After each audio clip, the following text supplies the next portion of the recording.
Please start. Hi. Hello, hi everyone, and welcome to Project Adopt Live's Home Chat series, brought to you by Hope for Animals in collaboration with our friends from the arts and media industries.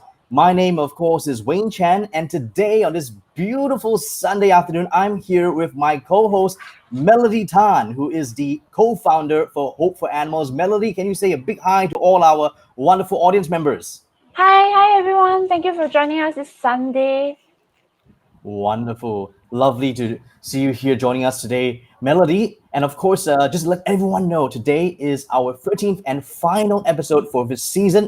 We want to thank so many of our friends who have joined us on this wonderful journey with us, allowing us to share stories, tips, and advice from our many wonderful guests. And of course, introduce adoptable cats and dogs to you personally on screen. Now, we're very, very grateful that you've allowed us to be a part of your Sunday afternoons and for your generous support to all our fundraising efforts. Now, these funds will go a long way towards supporting the animal rescues and shelters that have been featured on our Project Adopt Live series, helping them to cover the costs of rent and to provide for the daily needs of the animals in their care, such as food, medication, health supplements, and toys as well. Now, today we have three wonderful experts who are going to talk about different areas in doggy care. I Yes. want to introduce them very briefly before we move on with the rest of our show. So, just very, very briefly, if you're here for some of them, please give your support inside the comments and by clicking like. First of all, of course, we're going to be joined today by Ralph, who is a pet tech instructor and integrative care therapist from Fido Pawpose, and he'll be talking about choking and fitness conditioning. If you are here for Ralph, can you just please give a very, very nice wow? You know, the wow emoticon, just click the wow, the one with the mouth open, the wow emoticon, right? Just to give him a little bit of support. And our second guest that we'll be introducing today is Z Chan. Now, Z Chan is a dog behaviorist trainer from Woofie SG, and Z will be talking about food aggression. If you are here for Z, if you're a friend of Z, can you please give a heart sign? Just give a heart so that Z knows that you are here watching. And finally, our third guest today that is going to be joining us is Karen. Karen is a co-owner and canine massage practitioner from Paws for Life, and Karen will be talking about canine massage. Just a quick reminder as well that Karen is doing a free webinar on 9th July at 8 p.m. showing you simple massage strokes for dogs. So if you are a friend of Karen, you can give the heart sign, or should I say the care sign, the one where there's this big emoticon holding on to the heart, that care emoticon, you can just press that. So Karen knows that you are here as well. We want to give all our guests some wonderful support, just to let you know that you are watching. Now, of course, before we introduce you to our guests, we want to give a shout out to our wonderful sponsors. First up, we have our campaign sponsor, Pet Lovers Center, now which has pledged $5,000 worth of pet food to Project Adopt Live.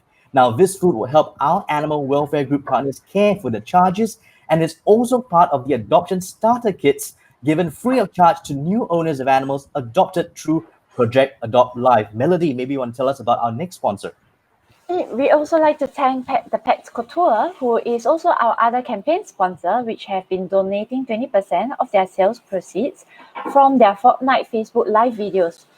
Their Facebook Live videos is every other Saturday at 2 p.m., which is really very interesting to watch. Do catch them out. The Pet Couture have been crafting original designs since 2010, and their belief is that happy pets, happy life. Wonderful.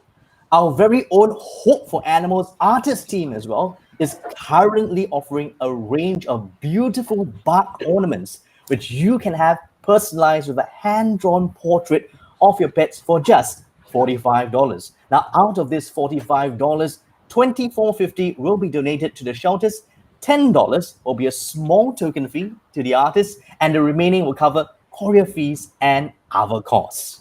You can order them right now in the caption. If not, we will actually be having volunteers that will be posting up where you can make your orders. This is a really, really wonderful cause to actually support, because not only are you getting a wonderful, beautifully drawn design of your pets or your friends' pets, you are also donating a lot to the shelters. So by going on to buying this, you get both for yourself as well as to the animals. We also like to give a big shout out to our other episode sponsor, Peachy Shares Her Treats. They are offering a 10% off their products, which you simply just need to use the promo code PAL10 while making your online purchases. They'll also be donating 10% of their proceeds from orders with this code to donate to Project Adopt Life. Do check out their special stay home promotions with a $35 worth of treats, chills, and just for, just click the link below. You actually find out more in there. It's wonderful. Their treats are really great. I also use them for my dogs. So do support them. We also have, I think, one more other episode sponsor, yeah? That's right. Our final sponsor is Charisia Wonderland, a boutique offering affordable, cheerful, and fun apparel and accessories for fur kids and humans as well. And they have been a generous contributor to Project Adopt Life since our very first episode. Now you can use the code PAL space 10, PAL10, PAL space 10, 10 as in the number 10, 10, right? PAL10 for a 10% discount of regular priced items. That's right, you get 10% off regular priced items, valid until when? The end of 2020 this year.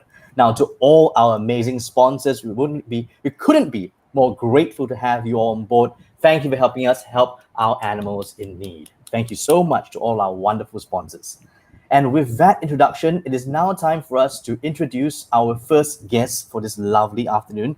He's none other than a pet tech instructor and integrative care therapist from Fido, Pawpose. Let's give a round of applause wherever you are for Ralph. Ralph, thank you so much for joining us. Into this episode today.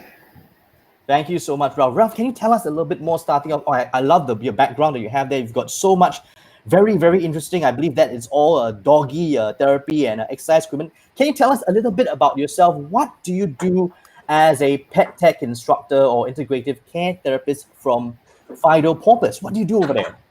Right. So what happens is I teach first aid CPR and care to dog and cat owners. I think it's especially important and should be a fundamental part of responsible pet ownership. I think first, we always value, routine vet care, conditioning, training, but we tend to forget that, first aid, knowing how to be there for your pets when you need it most, is also a very, very important aspect. So I empower people by, having them come to the classes to make sure that they learn these skills and they can go on to help their own dogs or to help other dogs in their care. I think those are really essential, right? Actually, it's very essential for pet owners to actually know about this stuff. Right, it is. And we've got a lot of owners who say, oh, I've learned the human CPR. Is it the same? So, of course, I'm saying that, it's somewhat similar, but of course, the landmarks are slightly different. Yeah. I think the biology is also slightly different with dogs and cats as with humans. So, of course, always good to get a refresher. And, we like to make it accessible to all so you don't have to feel so overwhelmed. So that's what I do as a pet tech instructor. I also teach within Southeast Asia, but of course, with COVID, I don't get to do that. But at some point, we hope to resume. And and as an integrative care therapist, as Wayne mentioned, you've seen a lot of the different equipment behind me. This is just a very mild selection, just to illustrate what some of these can do for your pets. I think we learn to actually help with injury prevention. It's nothing fancy, but the idea here is, like how we go to the gym, we want to make sure we have improve longevity of our joint health, of our muscle health, so they don't deteriorate and lose that quality of life as they age. Right. So I think these are some of the very things that we can do at home, and I'm going to show them to you as we go along the episode today. Great. So wonderful. Maybe you can share with us. Okay, so I understand where you're coming from. Like, these are the things that a majority of pet owners they are not aware of, and that's why we are having this episode today, is to really highlight things that is kind of underrated. I think partially because it's not made aware. And like earlier on, you highlighted that CPR, even though we learn for humans, they might not necessarily be the exact same way for dogs, right? Because of the different anatomy and stuff like that.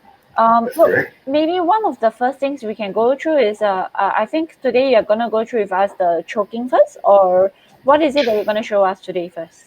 Right. So I think I will cover choking. I think it's the more prevalent amongst most types of different emergencies that most pet owners will face. I will not cover so much CPR because it takes a lot of supervision to make sure you do it right, and I don't want to make sure you exacerbate any situations that you have. But I think the choking one is more straightforward. So I'm just going to deep dive into it, and along the way, if you have questions, please bounce them off in the comment box, and we'll be sure to answer them as we go along. Yeah. Okay. You know Okay. So what happened? Yeah. Sorry. Go ahead, Wayne. No, I was just about to ask, this thing, choking, how serious is it? How often does it happen, and why do people need to know how to manage this issue?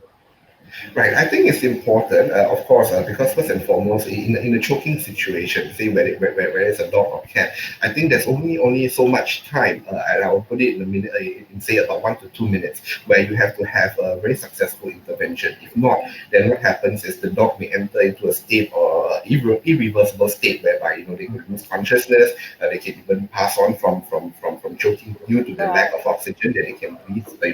So what happens is, of course, I'm not saying that we are miracle workers, but the idea is we want to give them the best chance at success until we get a veterinary intervention. Right.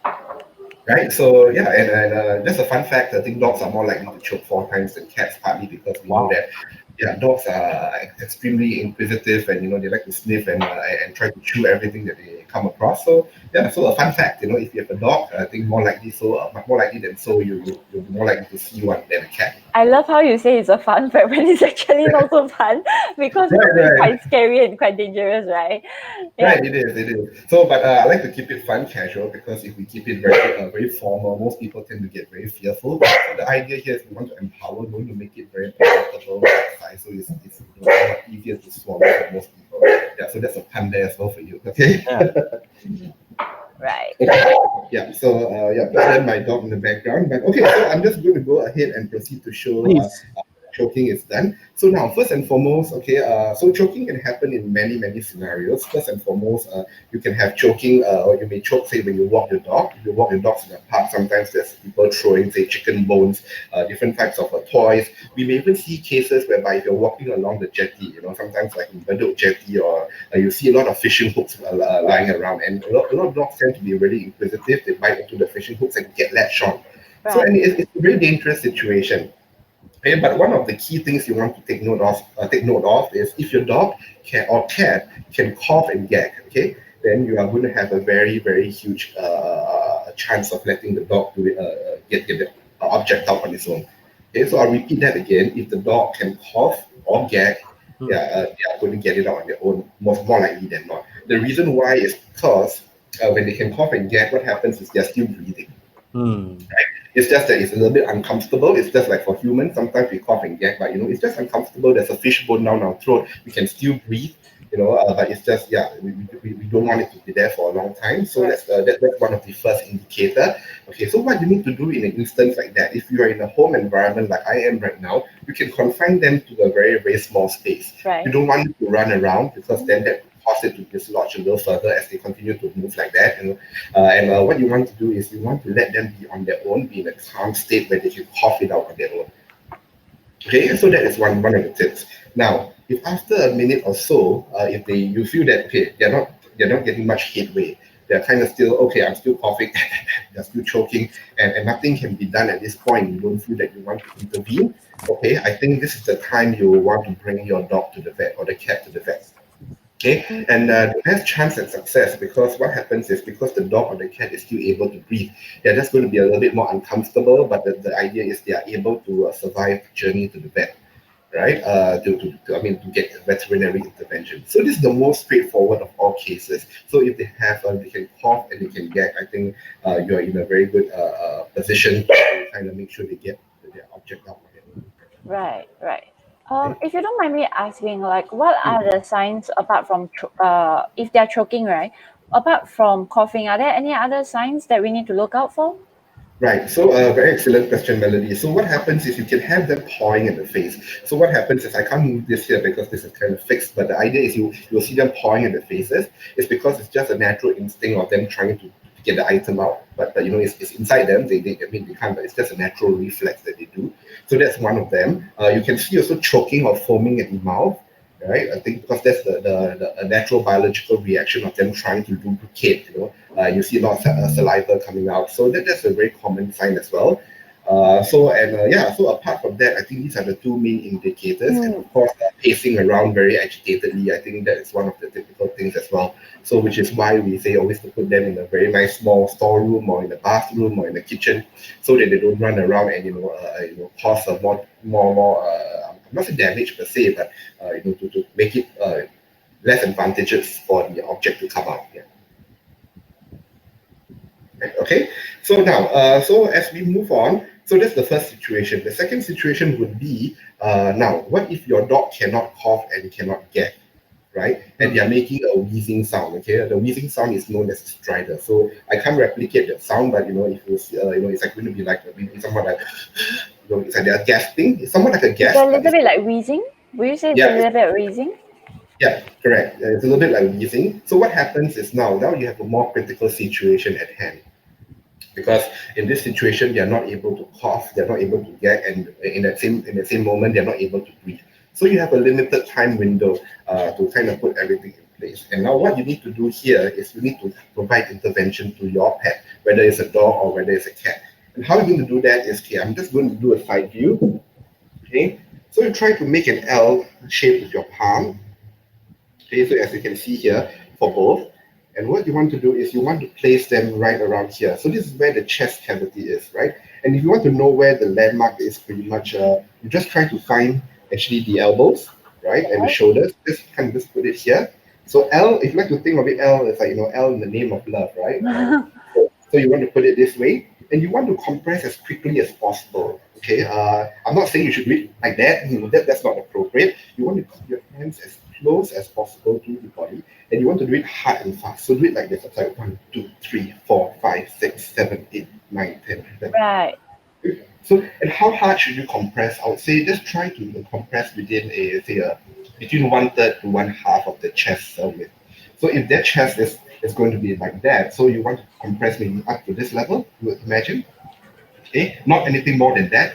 So you want to give it a fast, assertive, and sharp push. So that creates enough air in the chest cavity, in the lungs to kind of thrust everything out, right? And I find that it also helps sometimes if you can elevate the hind legs just a little bit, just like what I'm doing now, because that would help to aid gravity to also kind of push everything out. Because you can see it now goes, it goes out this way, rather than if you were to do it like this, it's going to fall back, even if you try every effort to kind of just thrust it out. So you want it in the most natural position, the most neutral position where the object can come out as best as they can. Okay, so you want to do it as long as you can. I would say imagine say between 1 to 2 minutes. The idea here is it's not going to go beyond that because most dogs can generally go without oxygen for a few minutes. So at some point your dog may just fall flat on the floor. Okay, so if the object doesn't come out, very likely or so they will fall flat. So what happens here is when they fall flat, it means that they've gone unconscious.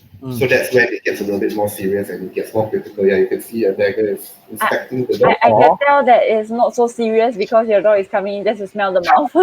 Yeah, right. So pretty much, yeah. So this is what happens, and what you need to do from this point on is get them to the vet as soon as possible. Or if you have something like what I have, this is actually a pair of McGill faucets. You can get them off Amazon. Make sure it's a medical grade one, and let's try to see whether you can pry anything out of the mouth. Right? If you see there's a chicken bone, if there's something there, if you can kind of just get it out, you get it out. Okay, but if it's too deeply lodged, like I say, and if you imagine if it's a fishing hook, or if you imagine it's a needle, something that could cause further damage if you try to pry it out, or if there's a lot of tension, okay, then you don't want to do that. You just want to make sure you transport as it is to the vet. Right. Don't mind me asking. So earlier on, right, when you mentioned about the putting your hand in the L shape and then putting it at the side of your dog, right?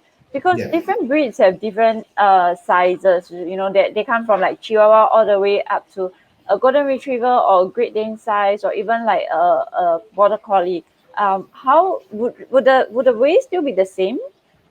Yes, I think in terms of the technique, it's going to be the same. But of course, with a larger dog, I mean, of course, or whether is it a brachycephalic breed, say whether it's a flat-faced breed and they have a bit more barrel-chested, the technique is still the same.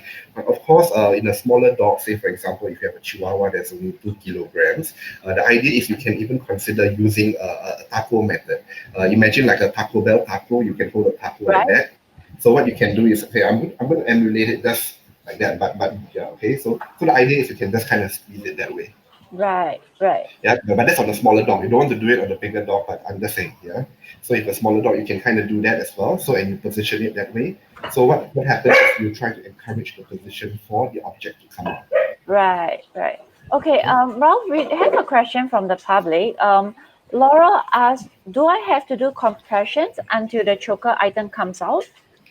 Okay, so very good question. So compression. So now, when we talk about the side compressions, yes, we do it until the object comes out. But if the dog has gone unconscious, okay, then we are in a very critical state whereby not much is going to help, pretty much at this point in time. And I think we have to weigh the risk of the risk of getting into the vet and continuing to do it yourself. So I always feel as a facilitator to always bring it to the vet at that point in time. If they're still conscious, okay, yes, by all means, please, I'd rather you do something about it, right? But if they fall unconscious, like what we mentioned, then yes, at that point, just bring to the vet. Okay, so correct me if I'm wrong. What you're saying is that the time that we have until we bring them to the vet is when they actually fall unconscious. Well, they can fall unconscious anytime. So what happens is, say, for example, if a dog is choking, let's revisit, and the dog is not able to cough and gag, right? So we said that we have to provide assistance and guidance. So we did this just now. We did this, say we do this for, say, 1 to 2 minutes. And assuming at this point, because the object has not come out, right? The object is still lodged in there. And because of this, because they couldn't breathe, right? They cannot breathe. So what happens is they go unconscious midway while you're doing it. Right. So at this point, you can continue to do that compressions by all means, like I said, but the idea is you also want to make sure you bring it to the vet as soon as possible, because at this stage, it's going to be much more complex and tricky, and you have already done as much as you can with regards to the compressions to get it out as much as you can. Right. Sorry, Ralph, I think although I asked that question, we do have another question from the public.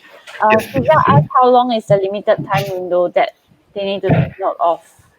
Okay, so I'll say generally most dogs can go without oxygen for a few minutes. So what happens, or cats for that matter, so what happens is you can do that for a few minutes, and most likely or not, if the object does not come out, very unlikely they will, or I'll say it will be the case every time that they will go unconscious because they can't breathe, right? So they can only, so it's either they come out or they just topple and they go unconscious. So a 2 to 3 minute window will be conservative. It depends on dog to dog. Some dogs who have a better cardiovascular health can go longer without oxygen for a longer period of time. But the idea here is, 2 to 3 minutes is a general rule of thumb. Right. Okay.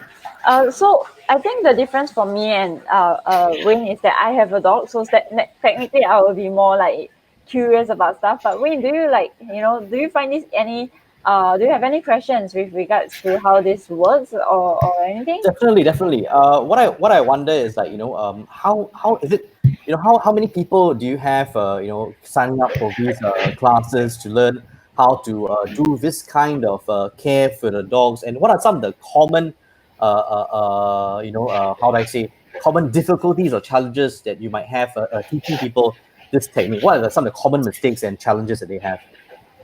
Right. So, excellent question, Wayne. So, I think what happens is we have so far seen a very good uptake. We generally try to get about more than 10 to 15 participants every month. So what happens is that they come from all walks of life. We've got medical professionals, people who are vets, who are doctors, or who are in the different animal space shelters as well, coming for us because they feel that it's also helpful. Some even make it a family affair. They bring the whole family, the mother, the maid, and all that. So I think it's really good because they are the caretakers. Especially when we are away, and they should also be absolutely be deserving of that knowledge to be able to help their pets. So now, the difficulties, of course, is everybody, while this program is open to everybody of different capabilities, learning abilities and all that, we do see some people who are physically challenged. Maybe they have a certain back problem and they find that they can't kind of compress so much, or they don't have the ability to. So we try to make exceptions. We try to personalize the learning experience as far as possible, because at the end of the day, even if you can say that even in times of emergency, you may not do it as accurately as we want to. Maybe, in a state of panic, instead of compressing like that, you may just move a little bit, or you may just do it here. But the idea is, as long as you do something, it's going to help. Like just Right? knowing a little bit, right? Right. Yeah. And it's better than sitting down there and, oh, okay, what do I do? And you just go fidgety and all that. Yeah. So that's not going to help. So even if you do something, it may not be the most perfect of technique, but the thing is, the fact is that at least you're doing something is going to help. And even I don't want to be very spiritual here, but the thing is, sometimes having the gift of touch, being around with them, is also very calm and assuring to the dog, and it's also quite encouraging, especially when you do that. It knows that the dog knows that you're kind of just assisting and helping to facilitate, getting them out of this very uncomfortable situation. Now, here's a question I have: Is it possible, right? Can somebody actually make a mistake by either being too rough or doing a technique that's so wrong that could actually end up causing more harm than good? Is it possible to actually be too rough or anything like that with the technique they use? Yeah, that's absolutely possible. Of course, that's why I think it's important that they go for supervised training. I think because, this is actually where the rib cage and everything is. And so what happens if you compress too hard? Say, for example, you don't want to compress the same levels for a golden retriever as you would for a chihuahua, because you can imagine the size difference, right? So you have to learn to manage the strength, the technique, and that's why we have various techniques to suit different kind of dog breeds. You have some larger dog breeds, say for example, maybe you have a Great Dane who's at 55 kilograms. Yeah. So that will require a different technique as well. If you're a smaller size person, you're a petite, say lady who who may need to leverage a little bit more method to get technique put in place. Right. So you would have all the different dog sizes. I mean, in terms of the mannequin, or do people bring their dogs in? I don't know. Okay, so good question. People say, "Oh, can I bring my dogs in?" So we don't generally recommend practicing on your dogs, because first and foremost, say any mistake can be catastrophic, because you don't want to crush your dog ribs in any way, right? Or to pry things out of your pet's mouth while they're still conscious. So we have training mannequins. We use mannequins like this one. This is actually imported from the USA. It's from this brand called Melissa and Dub. So this is a husky. We have Jack Russells. We have we also have corgis as well. We know a lot of corgi lovers actually come. And we've got the very famous Lil Buck cat. For those who are familiar with Lil Buck, I think he was a celebrity cat. They've got some plush cats as well. So we've got, I think, 10 of them in stock. So what happens is, we get to practice on a different variety of different situations on different animals, just to make sure, that we are kind of acquainted and familiar to deal with all kinds of situations as they come across. Fantastic. Right. So, sorry, Wayne, you go ahead. Okay, sure. I was wondering, I know that apart from this kind of first aid that you do on the animals that you teach as well, you impart to people, I know that you have another area that you are specializing in, which is the fitness and conditioning of our dogs. Can you tell us a little bit about some of the techniques and equipment that you use to improve the conditioning of our wonderful furry pals? Right. So thank you so much for that, Wayne. So yes, I think you can see behind me. I'm just going to move a little bit. Just bear with me 1 second. I think this is where Ralph is actually going to bring in his corgis. Oh, I love corgis. Oh gosh, let's see the So corgis. cute, right? Especially their ears, because it literally looks like a cone majority of the time. Yeah, the ears and the eyes, corgis. Oh my gosh, this is extra long one. My gosh. Yeah. What? So this is the corgi. So this is Saber. I think we've seen her earlier. Oh my goodness. She's a cardigan Welsh corgi. So I think she's going to be my demo for today. Oh. So I'm just going to introduce you to the different sets of equipment that we have. So I'm just going to stand far back here, so you can see there's this little blue pad that I'm using. So now, it looks like a very simple, modest-looking pad, but the idea here is it actually promotes a lot of, I'll say, some mild level of instability. So if I can just show you really quickly, if I were to stand here, and I want to lift my foot, it's going to be quite easy for me to kind of balance because the ground is generally a bit more stable. We're kind of comfortable with this kind of environment.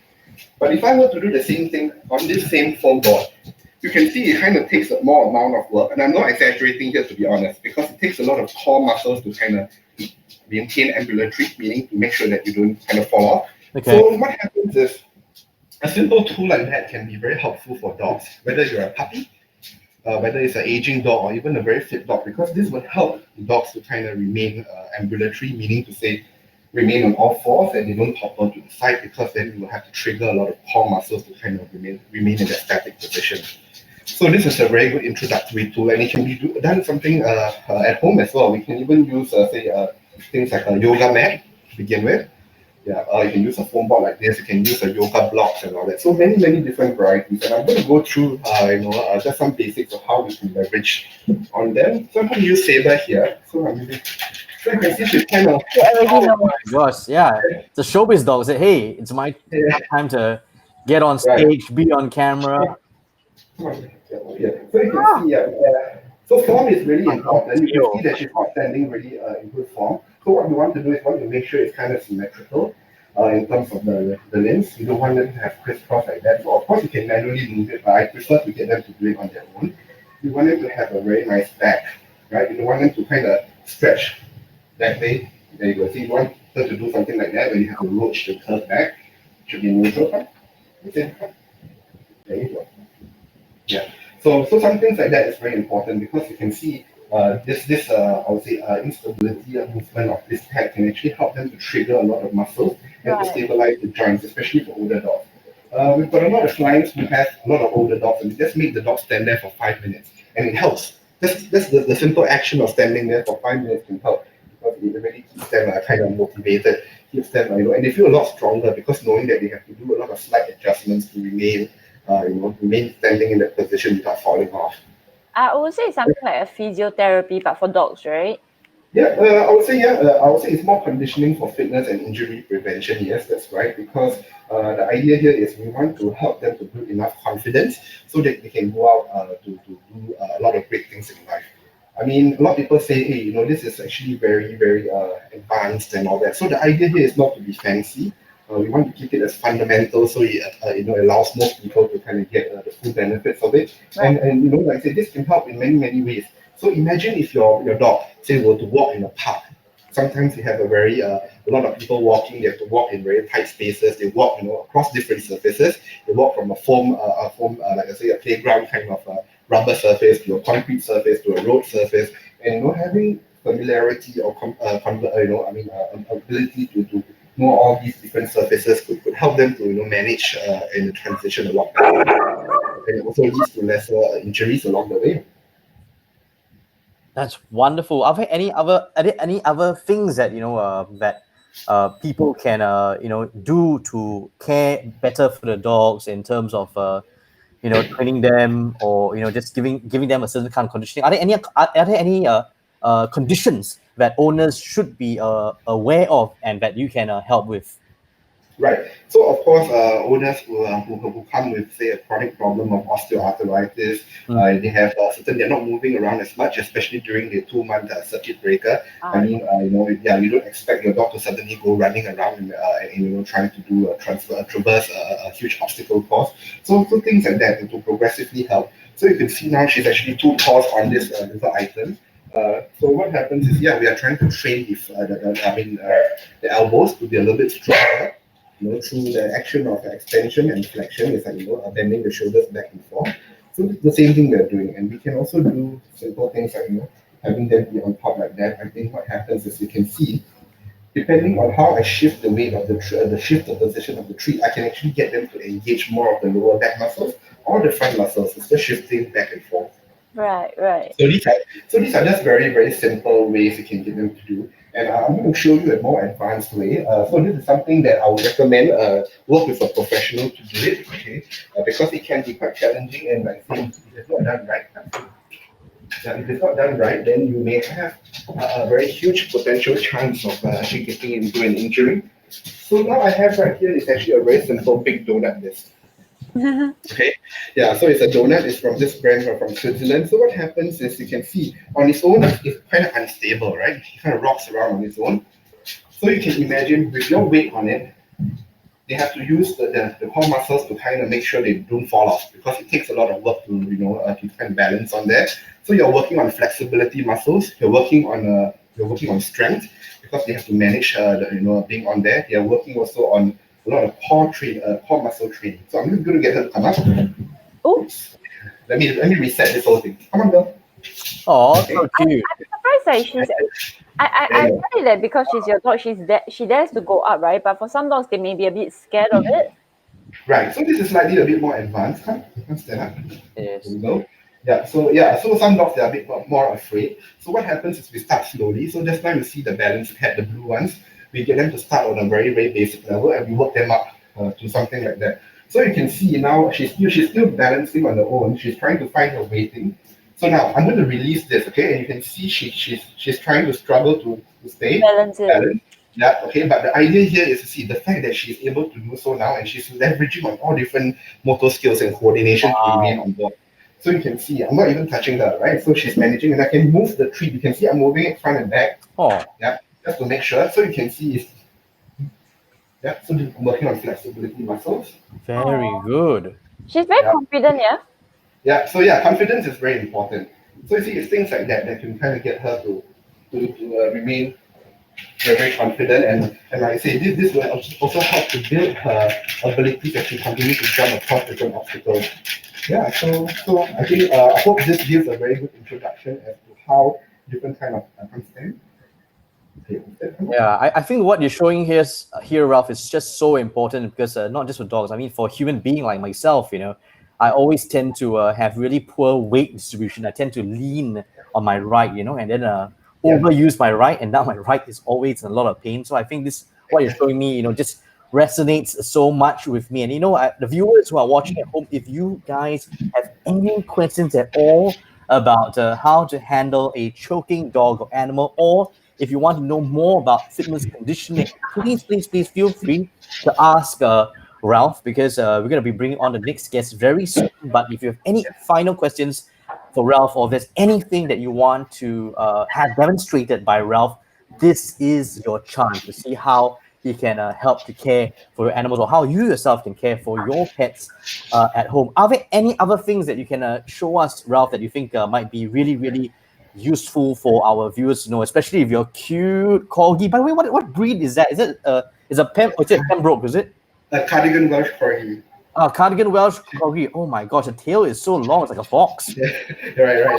Just She to has an confirm, extremely Ralph, your dog's name is Saber, right? Just now you mentioned. it's Saber. Yeah, it's Saber. Why Saber? Yeah. So she's 2 years old. She wasn't initially very interested, but this could be a home exercise that you do at home, and it keeps them mentally engaged as well, especially in a rainy day like today.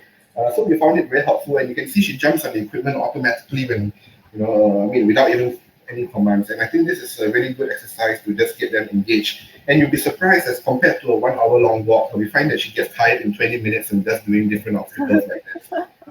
Yeah, so this is a very good tool that I use. Come on, girl.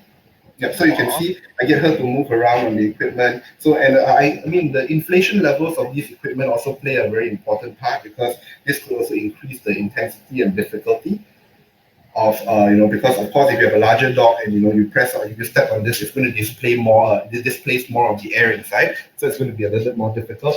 So all this plays a part. So I think having a professional look into it and just kind of tailor and calibrate it for your own dog and pet and pets, I think is definitely very helpful.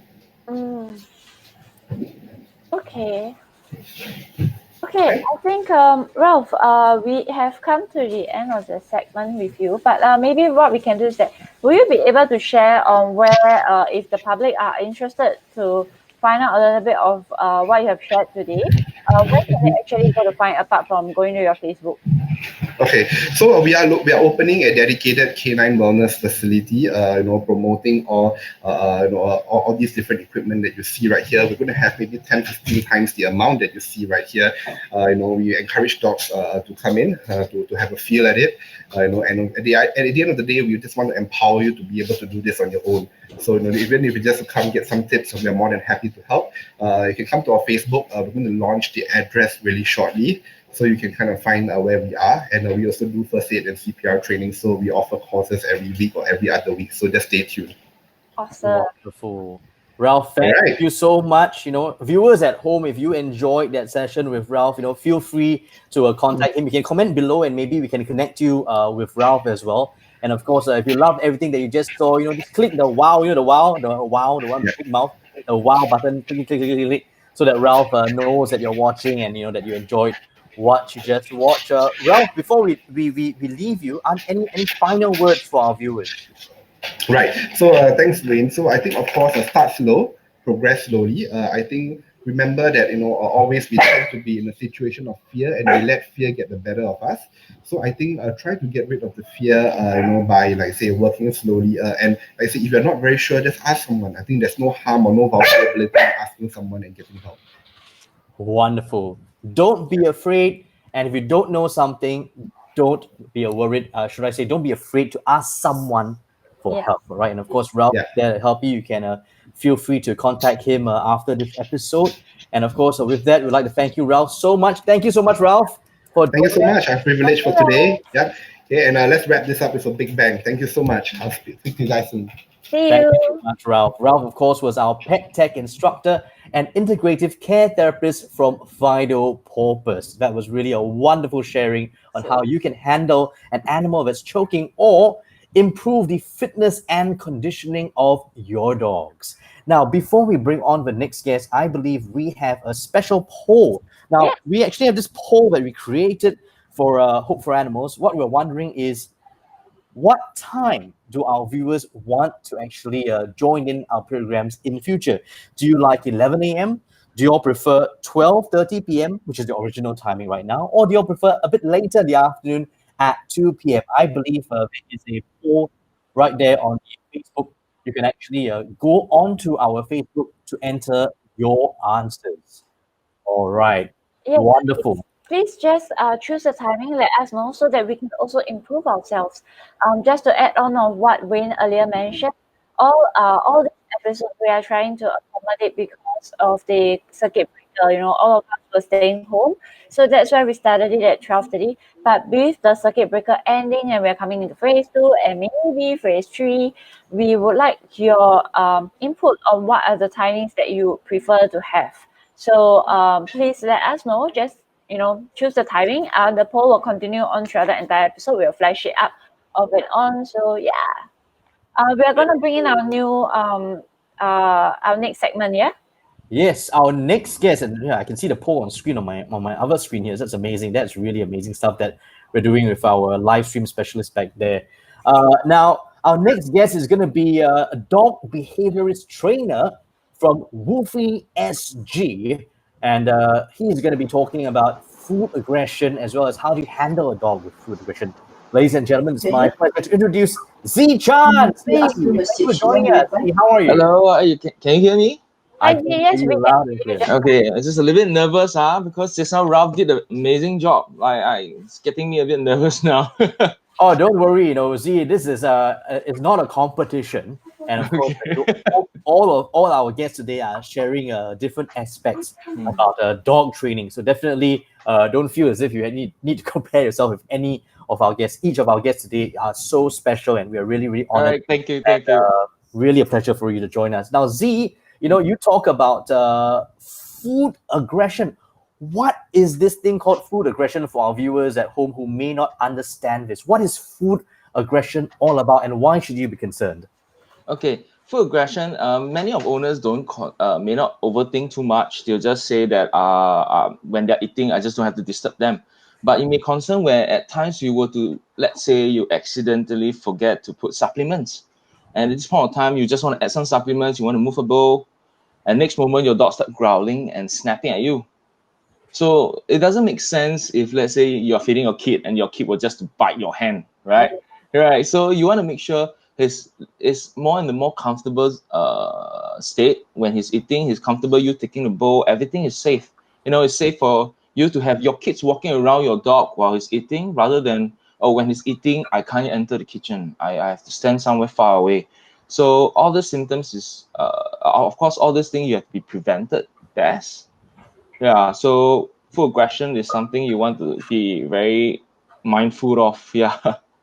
So once I see my dog behaving or should I say, you say there's a way to prevent it. So even before the dog starts behaving that way, you can actually do something already before that. How do you prevent it? How do you does every dog need to go for this food aggression training beforehand? How do you prevent it exactly? For these methods or these things that you're doing, every owner can practice.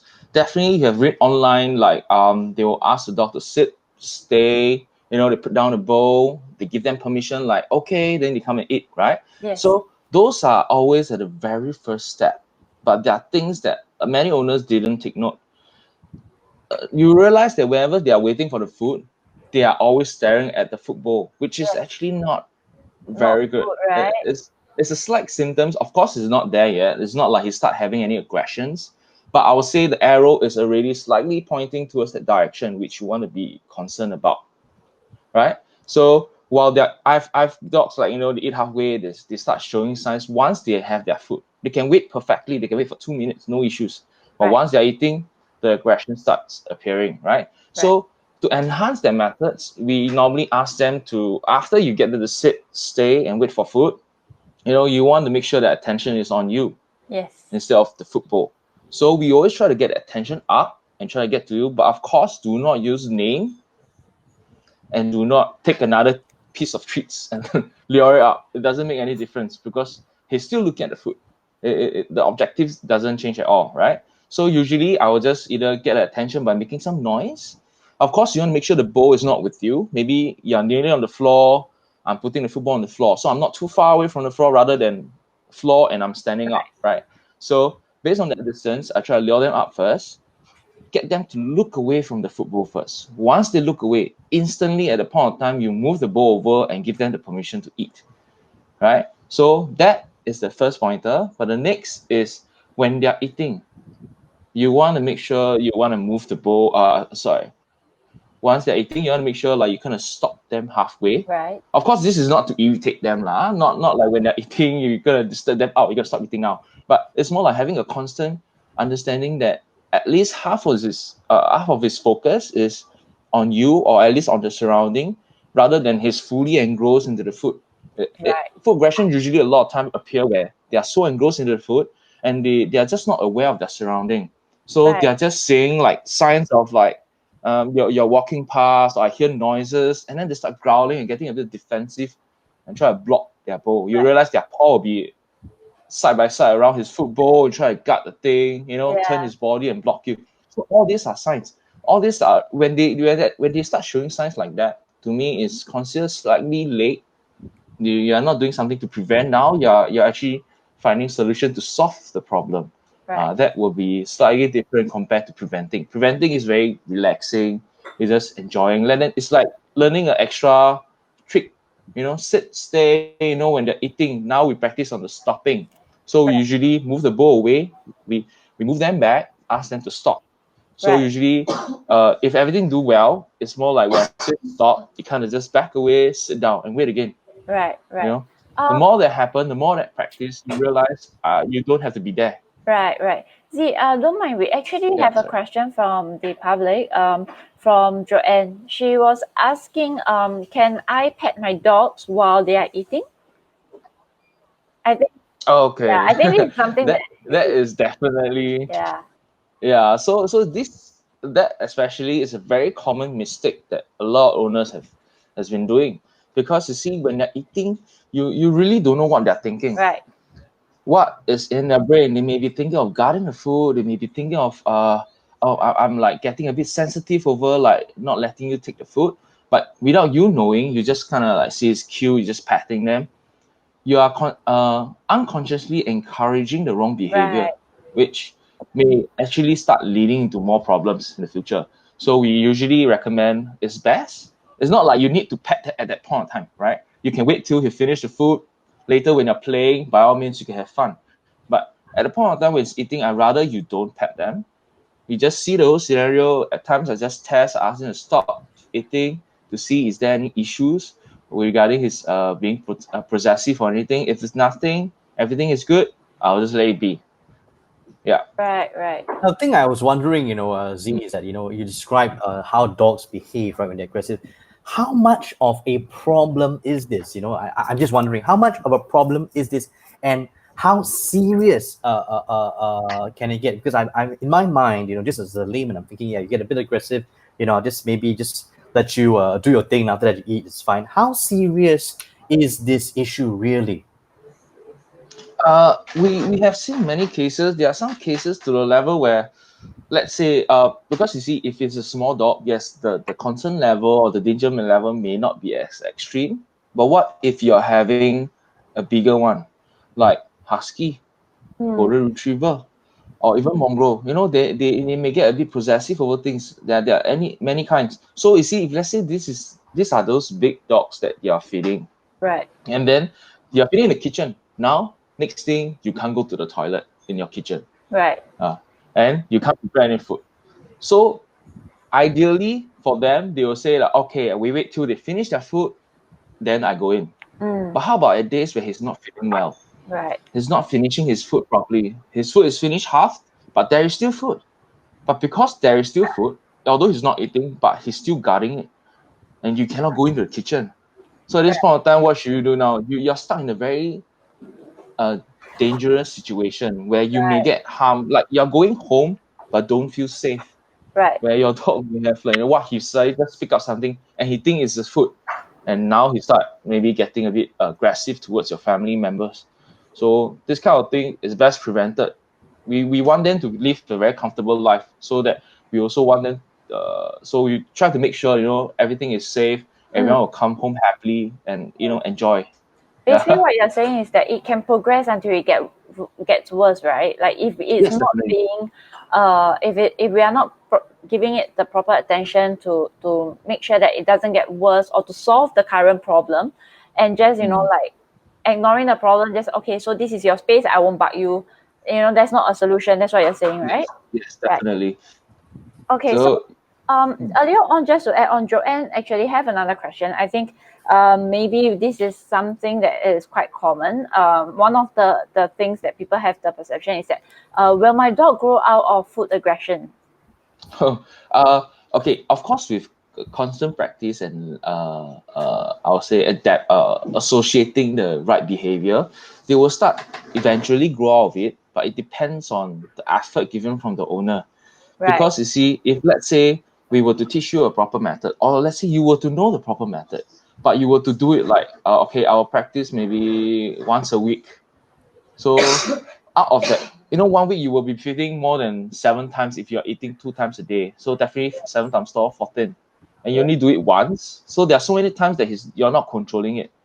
So eventually you realize all those effort once a week will literally equals to nothing. Right. So when it comes to practicing or training a dog, you need to be very, very consistent and at the same time being very persistent in it. Do not at times halfway through you kind of just give up. Once you give up, you're in a way letting them win, and they think that is those methods that they are using. Let's say they're growling to get you to go away.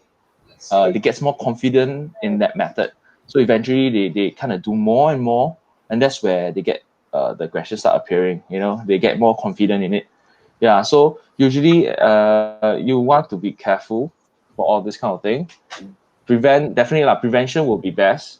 Don't Okay. wait till it becomes a problem. Okay, so say for example, right now it's a problem. I think one of the concerns would be if there's a problem right now already. Say earlier on you highlighted on what they can do before it becomes a problem, right? Like to pay attention to the owner before they feed the dog Yes. and everything. What are some of the things that dogs that have food aggression right now, the owners can actually do to help with the situation? Like what are the things that they could.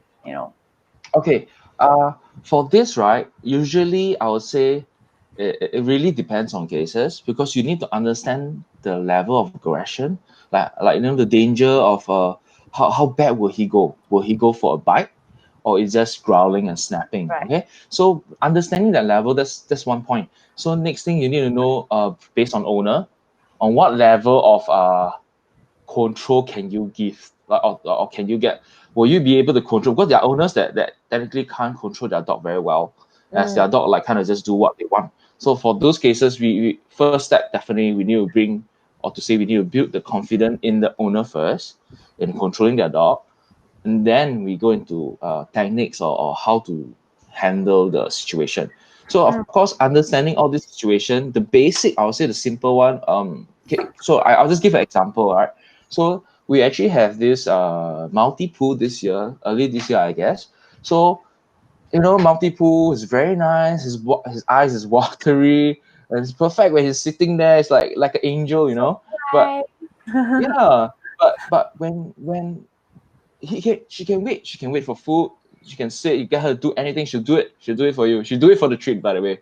So, but once she got the food, the body language totally changed. Her expression totally changed. She start having a food. Now she runs away from you, right? And once you try to get it, or let's say he's lying down on her bed and just like chewing her treats. Now you just want to go over and like kind of take it away, right? And then he start growling, and his eyes turns like, you can see this fixation in you and fixation in the hand that is coming. He gets Right. very defensive. His body is very tense. So all this body language and symptoms, the the this is causing a lot of problem for the family. Like, I can't even take that treats away, right? So furthermore, that's where for this kind of case, that's why we need to understand the level for that particular case. I would say he's just more like growling and snapping, but I would say it will not go into an actual physical bite. So for that level, I would say it's still on the safe zone, rather than, because we don't want, like, your dog will really bite and I tell the owner to, like, okay, you do not back away and go and get the food. So we are just putting owners in extreme danger, Right. right? So of course, in extreme case, there's different methods. So for this current, for that particular one that I'm mentioning just now, the multi-pool, so what we do is, because he's starting to get confident in the methods, what we want to bring is that confidence down, to let them know that growling and snapping will not get you what you want, right? So the purpose of growling is to make sure you back off, right? But now you do not back away. What you do is, when he's growling, you continue to go, but you want to stay calm. Okay, make sure you're calm at the same time. Do not snatch the food. Because if I were just to say the first sentence, I say being calm, some people are like, calm, but I fast. So they're gonna snatch it, and then that agitates the aggression. Right. So being calm, being confident, and making sure that they see you coming. I'll show them that my hand is coming and I'm gonna take it away. That's it. Nothing else. I'm not gonna do anything much. I'm just coming, I'm take it. So they will like try, sometimes they'll snap, they'll growl. My hand's still coming calmly, and I'll take it. Once I hold it, sometimes they're still growling. Use your voice to control. So of course, after you're able to control, or to say to a certain level, you realize your voice play a part by saying, hey, no, they kind of like just jam a little bit and like, what's going on? Sometimes that can help them snap out of the situation and kind of wake up a little bit. So you want to using those voice control to help you with this controlling. So after a few times of doing that, they'll start realizing, hey, no matter how much I growl, I bark, it doesn't get what they want. But if they were to wait nicely, calmly again, the thing comes again. I don't have to be so defensive, because the thing will come. Right. You understand, it's nice. Just let them know that the growling doesn't work. Eventually they source for another way. They're like, oh, realize that, okay, if I don't growl, if like, no, once you take it away, I calmly just be here, I get it again. I get it again. Then they start getting less defensive over the thing. They're be a bit more aware of the surrounding. Start knowing that, okay, you may be coming to take over. I don't have to get defensive. So next time you can just like, okay, leave it, pass it to me. They kind of just like put it there. They look at you. Either they start waiting for next throw or fetch, or they're thinking like, you may be playing with them a little bit before getting a treat again, right? Right. So make sure they kind of wait nicely. That's the main objective. But of course, this, like I say again, this is on, I'll say, By case basis, right? yeah, this is on the first level, I'll say. It's not on the extreme level. Different cases, different way of doing it. And usually it may be a bit customized to individual dogs because their environment and the character or the level between the owner and the dog is different. Right. So techniques and concept will be slightly different at times. So it's best to seek help, definitely, to understand the situation first before you proceed into trying to do something. But usually on just now that level, the multi-pool and of course the prevention, usually after knowing and how to the techniques and stuff, usually owners can just do it by themselves. You don't exactly need the 24/7 the trainers to be there. Of course, aggressive level, yes, but on those level, most owner can do it by themselves. Right. With constant practice, it prevents them from doing it, and of course, eventually grow out of the aggression or even stay safe without any aggression from the start. Right? It's a fun learning journey, not a very stressful one. So to prevent will be best. Right. Wow. Yeah. Hey, Z, I was just curious, I wonder, is it possible, are there like certain dog breeds that are more prone to this kind of food aggression issues? Is it all the same, or are there certain dog breeds that are more prone that the people need to watch out? Okay. Frankly speaking, of course there are slightly difference in the different breed. There are definitely some you will say like, oh, those breeds are prone to be a bit more aggressive, a bit more wary. So all this kind of thing, they'll definitely list into breeds. But personally, I will still say that how the dog is brought up will determine how the dog behave. So it doesn't matter to me. I don't try to overthink into certain breeds because I feel it may cause certain misunderstanding in certain things. Okay. So I rather went there, how long the owner has been taking care of the dog, how the owner has been constantly taking care, how they interact with the dog, whether is it spoiling them or is it more like a constant control. Okay, then we kind of know how this dog is brought up. Okay, brought up level, is there any in between misunderstanding between the owner and the dog, and then that's where the owner kind of correct it wrongly, and that's where getting the dog to confuse. And yeah, so I'll say it's very situation by situation and individually cases. Yeah, Right. So it doesn't matter of the breed, right? That's why yes, it definitely. matters more of the character and how it is being brought up. Yes, because if you were to go into saying breeds and so, it can be a bit stereotype, like, oh, this breed is aggressive, let's not get this breed. So, but there are many magical and perfect fine breed like that is behaving like angels at home. Many. So you want to make sure you interact with them and understand them individually. Yeah. Now, the other thing I wanted to ask, right, as an owner, for example, I'm getting a dog for the first time. I'm going to do all of this stuff with my dog. I'm going to feed it. As a first-time owner or whatever, are there any things that I should watch out for in terms of, are there things that I might do to trigger this food aggression, bring out this problem in the dog, or are there any mistakes that I should avoid in order to not to bring out this kind of food aggression with my dog? Okay, so like just now we did mention regarding not petting them during when they're eating. So you want to also be concerned about calling names at the wrong time, because you need to know what is rewarding and what is correction. But of course, now at this kind of time, what to not do, of course, is look for what are the things that you do can be a reward, right? So aggression, like means you don't want to encourage at the wrong time. There are a lot of behaviors that appear is usually because owner is doing something that can be encouraging for those behavior, which of course unintentionally from the owner. Of course, no one will want to train your dog to be aggressive, right? Right. So cases like just now petting a dog at the wrong time.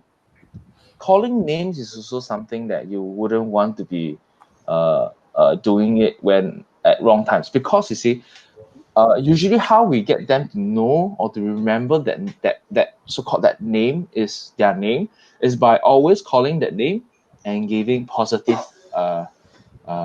rewarding, like, oh, I call, let's say, giving example, Toby, Toby, come, I give you a treat. Toby, come, I pet you. I'm gonna spend time with you. So that's when you realize that next time when you start calling a name, they get very excited and then they're like, oh, wagging a tail, running towards you, because they always remember it's a positive stuff, right? Before you even do anything, that word start linking together with positive, like it's a good thing, right? So at point of times and when he's doing something wrong, when you call a name, subconsciously in the brain, you are already giving a slight rewarding there. His first intention, let's say he's growling and you call the name, it start linked with positive first before you go into like controlling with the tone. Yeah. So of course there are some people say if I call the name in a different tone, does it matter? Yes, there are dogs that do see the difference, but I rather be safe, make it clear that when you're correcting, no names. When you're rewarding, use all the names so that Right. next time when you call the dog, they respond well by running to you. Because I Right. heard a lot of owners, because of scolding them by their name, they start having a reverse effect. They start, you call the names, they kind of look at you. You realize some dogs is like that. You call the name, they can look at you. They get alert and look at you, but they do not come.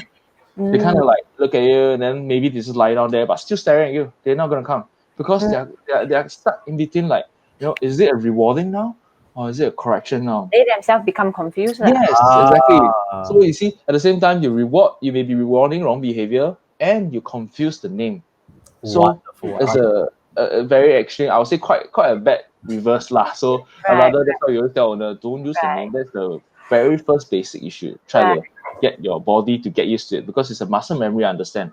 Some people just like call the name or scolding at time. Yeah, but I mean, when you're saying a dog or let's say you're scolding a dog, slightly different when you're talking to your kids. Sometimes I understand. So some people are like, oh, later my kid's confused, but it's very straight cut. Like like the way you say things and do things can be a bit different. They as a kid itself, they will understand. Oh, you're not saying me. You're saying like a Toby. Toby's the one getting scolded, right? So it's a very clear understanding. You don't have to don't have to be scared of like having some misunderstanding between your kids and the dog. Yeah. I think actually while you were explaining this, we have a viewer, Elisa Teo, asking a very similar question, which actually you've explained. She was asking, you mentioned not to call the dogs by their name when training to put their attention on the owners. May I know why? So I think what you have explained answers that question. So Alyssa, if you have any more questions with regards to how the names can be associated to either a negativity or a positive thing, feel free to ask your question if you have more on that topic. Yeah, I thought that was a wonderful explanation, Z, that made things so clear. So, viewers at home, when you're feeding your dog, when it's feeding time, remember, don't pet your dog when you're feeding them. And the second thing is don't call their names, right, when they're eating, because this will confuse them. And if you do want to call a dog's name, all right, according to Z, right, you should use the name only when you are rewarding them with something, right? Something positive, then you call the name. But if it's something negative, if you're correcting them or anything like that, don't use the name so they know the difference. Yeah, they don't get confused. Yeah, really, really cool. Yeah. So, but just to touch on the question, what mentioned by one of the viewers. Yes, correct. So, it's very similar to like the petting, like just now we mentioned. You don't know what they're thinking at a point of time. So, calling of names could lead to getting into aggression in the future. Of course, it's not like an instant thing. All these things don't happen within a one night, unless that one time there's a very dramatic thing happening, like a very bad experience. Yes, behavior may change very fast, but usually, especially for this kind of thing, it's like a gradual increase. You can start seeing small signs of it and eventually get into aggression.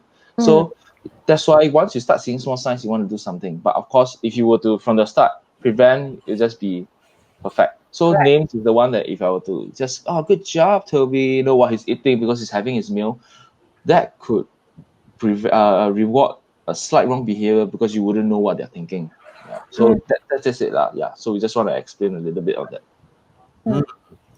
Okay. Oh, Great. it is. So much.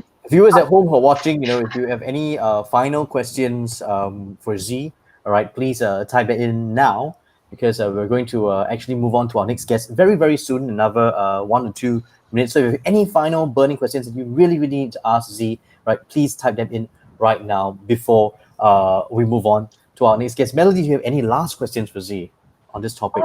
Actually, no, because I think a lot of the times I was asking quite a fair bit because I do realize that a lot of the pets that came for our previous events, the owners did share that they may have a slight aggression at home. So I think that covers it. Oh, Alisa do actually have a question. When training the dogs, if they appear to get distracted or run away, how can we get them to come back to us and focus on us? Okay, so you see, for this part, usually is where how motivated are they in eating. Some I understand. Majority of dogs will be very keen to eat. Right, you hold the food, they'll follow you for like all the time and constantly following. But there are dogs that are not as motivated, Right. or there are dogs that are a little bit more over excited.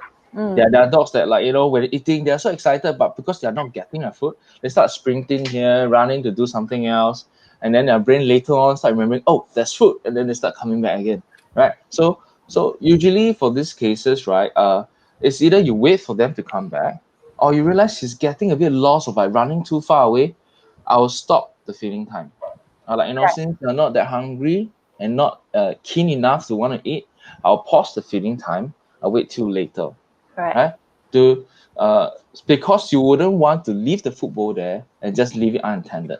That is also time where you may, although you're not there, but this could be time where he may be growing certain aggression without you knowing it at all. Because there are commonly a lot of owners who just leave the food bowl and the owner will tell you, oh, my dog spent about an hour or he spent 3 hours to finish the food. But it's not very ideal. And Right. to me, maybe I personally will set something like a table manners. Like, if I were to prepare food for you or like prepare for my kids, I want them to come here, finish the food, and they're done. I can wash the bowl, everything will be settled. Rather than he come and eat one mouth, he start to play his console, yeah, Yeah. you get what I mean? Like, it's like a table manners, like, come, you finish the food, we are done. If anything different, I will start realizing, is there any sick? Are you sick, or are you not feeling well? Why are you not finishing your food? Right. So for those dogs that tends to run around, I'll rather you put a bowl away, keep it for later. Of course, do not take it out when he's demanding for it. Right. Yes. Yes. It's either you wait for the next meal, then you bring it out, or I will ideally wait like a few hours later, Right. according to you, not the dog. The dog don't make Right. noise. Meaning he's just Right. doing his stuff. I'll just take it out and just try and see how. But of Right. course, it will be best to wait for next meal. That would be the ideal way of doing it. So next time they're like, okay, when I'm hungry, I just come and eat. I do not run around, do not walk away. Okay. So they know that, okay, if I wait too long or I run around later, the food keep ready.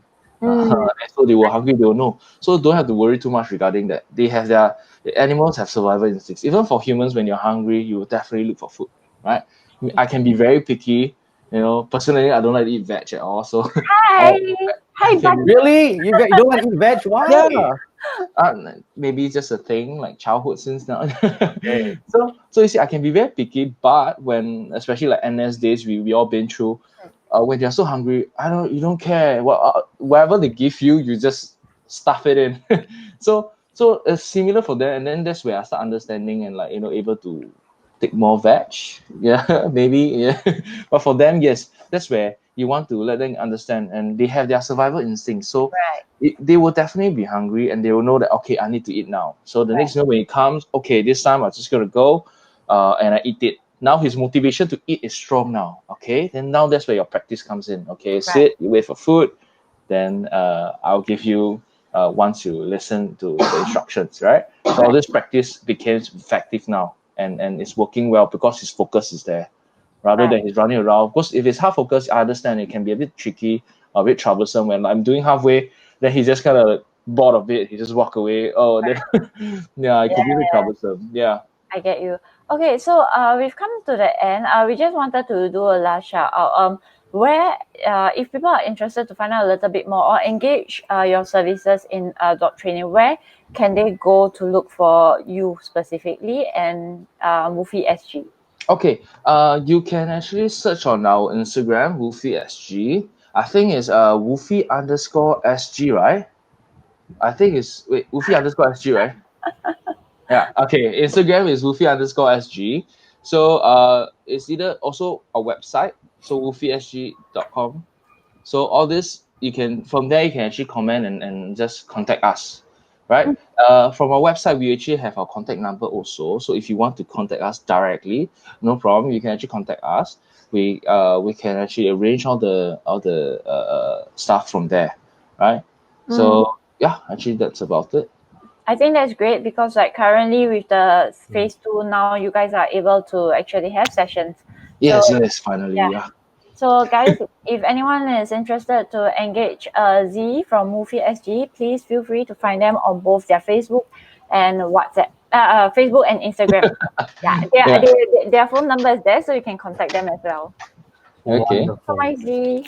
All right, bye. Thank you so much, Z. And of course, that was Z Chan, dog behaviorist trainer from Woofie SG. If you enjoyed that session, all right, please click on to the icons or the emoticons. You can give lots and lots of hearts to Z so that he knows that you really enjoyed what he shared. And Melody, that was really so comprehensive. I can say I really enjoyed it. And I think that's the first time I actually heard about Food fisting. aggression? Yeah, it's the first time I actually went into this subject of food Right. aggression. I know about most of the other subjects we're talking about today, but food aggression is something that's quite new to me. So I really did enjoy and benefited from that. And I hope our viewers did too. And now, friends at home watching or wherever you might be, we have our next guest ready to join us. And she is the co-owner and canine massage practitioner from Pawpose for Life. And she's going to be talking about this very interesting subject called canine massage. Let us welcome Karen. Karen, how are you? Karen. Hey, hi. Hi, Karen. Can you hear us? Yes, we can hear. I can hear you. That's great. Can you see me? Yes, we can. Yes, we can see you. Okay. So how are you today? I'm good, thank you. It's a very nice rainy Sunday. Actually, just nice, right? Because it falls into something that we are gonna have a talk with you as well because of anxiety. We mentioned, I think one of the things that a lot of pet owners go through is pets do get anxiety and get scared during the rain. So, Yes. and like Wayne earlier mentioned, it's something that is very interesting because it's canine massage. How often do we actually hear that? All right. Yeah, because I think 80%, we did a poll and we found that 80% of dogs in general are actually quite afraid of loud noises. Yeah. Yeah, so thunder being the number one loud noise that you can see, and then there's other things like doorbells, just with that, renovation work somewhere in your building, and the loud drilling sounds. Yeah, so Right. all this adds to their anxiety. Right. So how does canine massage come to it? Or rather, maybe Karen, you can share with us a little bit on how do you came about being a canine massage? Can I call you a canine masseuse? I'd rather just be called a massage practitioner or a massage therapist. Okay, so how do you come about that, and how did Pause for Life actually came about? Circling the entire subject. Well, it was in July 2014. My Chihuahua was having her dinner, and then suddenly she just fell over, and then she started having a seizure. Oh no. Yeah, so we brought her to the vet, and the vet at that time said that it is probably due to a brain tumor. And then the vet gave her medications, but the medication, somehow she didn't react very well with the medication. It just made her hyperventilate, and her breathing was like so rapid. Yeah, then I thought like she was going into a heart attack just watching her. Oh no. So if the medications didn't work, then what else was there? So I just started researching, and I chanced upon this book called The Healing Power of Massage. Right. Yeah, and then so at first I was a bit skeptical. So it's Right. what, you mean it can really work as what the book claims? But at that time I was desperate already, and so I tried out everything. So I tried the massage, and well, she got better. Her breathing improved, and within the next 2 days, she was up and about, her back to normal, eating well, moving around. Yeah, so I was convinced that yes, massage really can work. And during my last 4 to 5 years of practice, seeing so many other dogs, I have really seen amazing transformations in them, just helping them with the massage. Right. Amazing. Yeah. Karen, I was just curious about this whole Yes. thing about massage, because I personally love massage as a human being.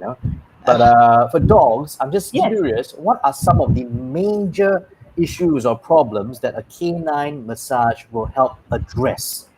Okay, so apart from anxiety, the other one is senior dogs. They do have arthritis. Okay, it's just like humans. As you grow older, your joints become stiffer. You know, muscles not so strong. They're not so flexible as they used to be. All right. So with the massage, it really helps delay the onset of arthritis. And arthritis is a really dominant problem in the dog world nowadays. And it's like a younger and younger dogs, some even as young as 1 year old, are getting arthritis. Right. Yeah. So we want to start young and delay or even prevent the onset of arthritis happening. Right. So Wow. massage helps a lot in doing that. That's very interesting. 1 year old and they can have arthritis already. Yes, Right. because there's a lot of genetic problems, bad breathing, and so if you have a dog that has arthritis at a young age and then you breed with another one, and then so the chances are the offsprings, they do develop arthritis at a young age. Very, very interesting. And you talk about, I mean, we think, when you think about this massage, usually we think about treating something that is already there. But you Yes. mentioned that, this can actually be preventative. Apart from the Yes. arthritis, are there other conditions that a massage can help prevent before it happens? Well, it just helps to enhance your body's immunity. Right. And it's just the same as why we love massage. It's because there's aches and pains everywhere, everything is stiff. So when you go for exercise, there's a proper warming up and cooling down, Mm-hmm. right, to prevent injuries. And dogs don't really do that on their own. Right. So with massage, you really help the dog to be able to warm up their muscles before they go for their walks or agility. And after that, when they are done with it, you do a proper cooling down, some strokes to help them to just help the muscles to just cool down. And so then it prevents injury from happening. Right. Hmm. Right.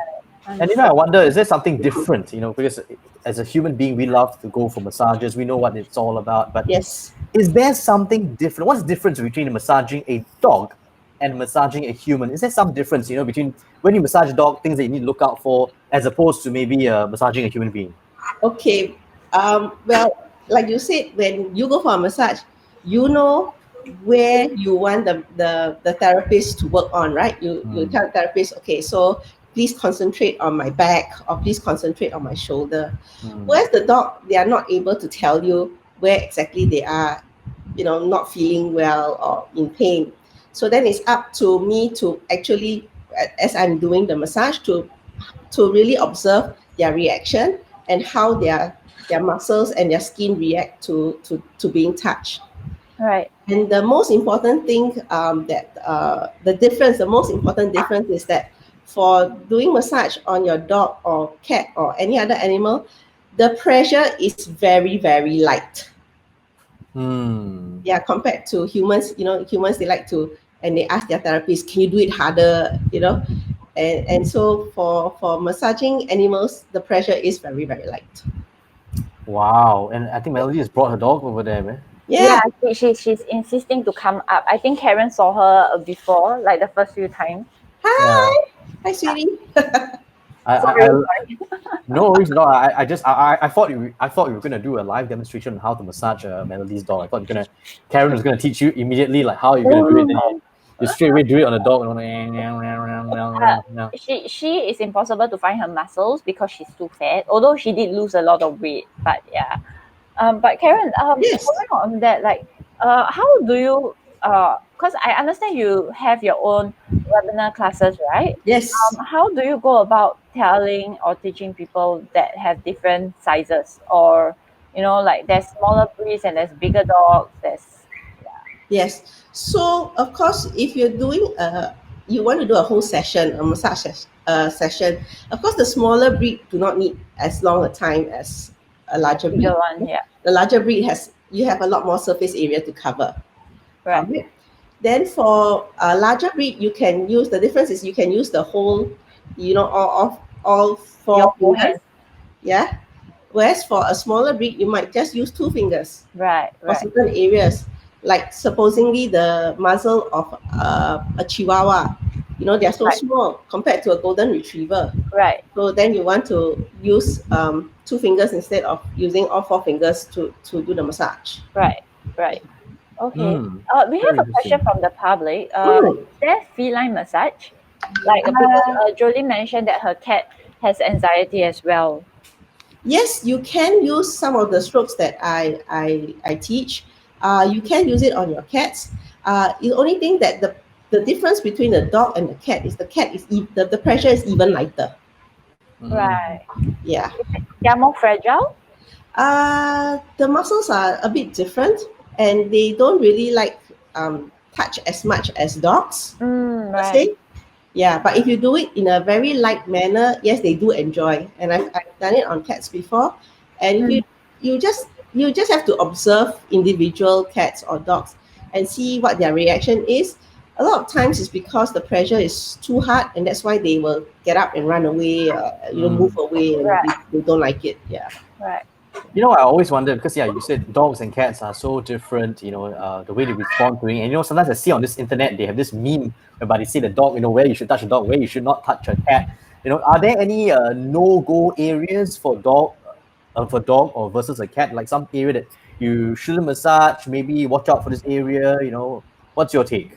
Well, uh, when you first start any sessions, whether it's being a dog or cat, you have to introduce it very gradually because they don't know what you are doing. Suddenly, a hand goes there and start touching them and feeling them, right?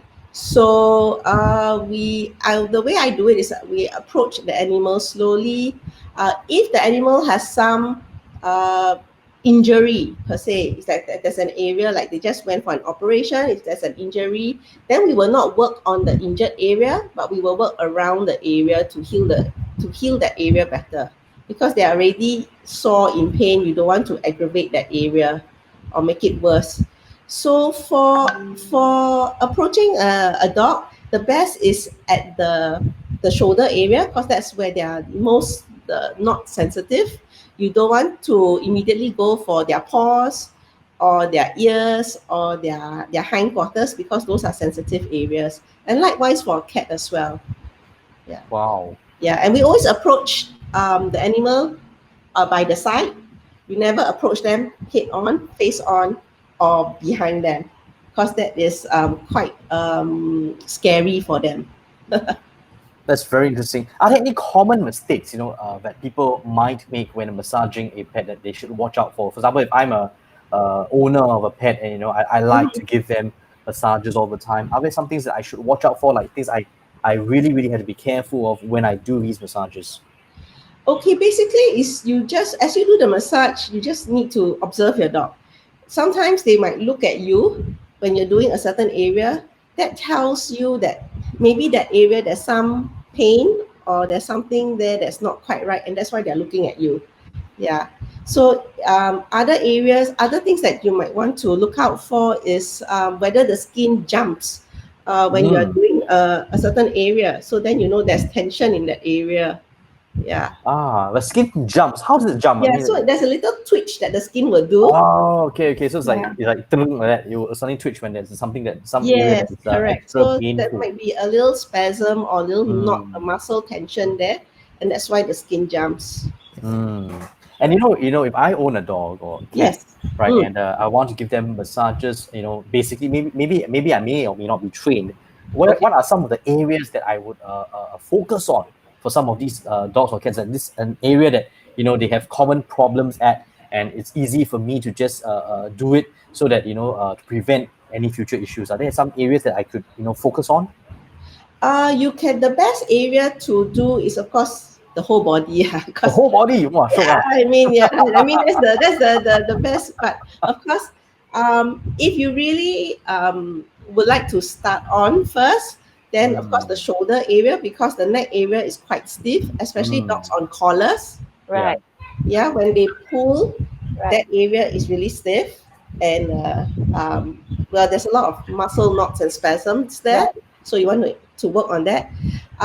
The back area, okay, especially for dogs that are a bit longer body, like Dachshunds and Corgis, that area are prone to injury. That area is prone Yes, to yes, yes. injury. So you want to just work on that area. So certain dogs have certain areas that you need to work on.